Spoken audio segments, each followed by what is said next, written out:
মদের ব্যবসা, গাঁজার ব্যবসা, হিরোনের ব্যবসা, বাবার ব্যবসা, আব্বার ব্যবসা চলতে আছে। হেডি ভাঙে না। আমরা ফুটপাতে হকারি করি, নিজের মাথার গাম ফাইয়ে ফালাই পরিশ্রম করি, এরপর আমগোটা অবৈধ। নিয়মিত কার্যক্রমের অংশ হিসেবে আজও আমরা ফুটপাত এবং রাস্তা জুড়ে থাকা অবৈধ সকল সামগ্রী সরিয়ে নিচ্ছি। প্রধানমন্ত্রী চট্টগ্রাম সফর শেষ হইতে নইতে আবারও হকারক কলার দহলে গিয়ে গুই নগরী ফুটপাত ব্যাকিন উচ্ছেদের মাত্র কয়েক দিনের মাথায় জেলাও এ হদু ফুটপাতের সাধারণ মানুষ আড়ি নফারিয়ারে কুপ্রকাশ গুজিয়ে তারা যে চলাচলে ভোগান্তি হর, যানজটের সৃষ্টি হয়, ঝামেলা সৃষ্টি হর, এগুলো নিত্যদিনের গল্প এটা আসলে। আর এই সমস্যার সমাধান হইব তো হত্যা এই বেলের চিন্তা করি। বুধবার আগস্টের 12 তারিখ বিকেলে নগরীর কাজী দেউরি এলাকায় ফুটপাত উচ্ছেদ অভিযান পরিচালনা করছে চট্টগ্রাম সিটি কর্পোরেশন। এই সময় অভিযানের নেতৃত্ব দিয়ে চট্টগ্রাম সিটি কর্পোরেশনের নির্বাহী ম্যাজিস্ট্রেট চৈতি সর্ববিদ্যা।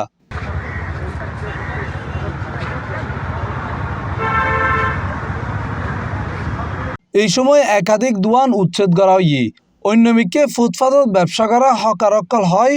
আমাদের তো পেট আছে, মাননীয় মেয়রের কাছে আমাদের অকল আবেদন থাকবে, আমাদেরকে যেন প্রত্যাবাসন করে দিয়ে আমরা যেন একটু রুজি করি খাইতে পারি, ওরকম একটা ব্যবস্থা করে দিই। আমরা তো গরিব মানুষ, আমরা কোথায় যাব? বাংলাদেশের বাইরে কে থাকবে? হইরে আগস্টের 9 তারিখ প্রধানমন্ত্রী তারেক রহমান চট্টগ্রাম সফরের কেন্দ্র করে কাজী দেউরি মুরতুন সরাই দেওয়া ফুটপাত ব্যবসায়ী কলরে, কিন্তু 24 ঘন্টা পার হইতে নইতে আবারও হকারক কলার দহলে গিয়ে গই এই ফুটপাত ব্যাকিন।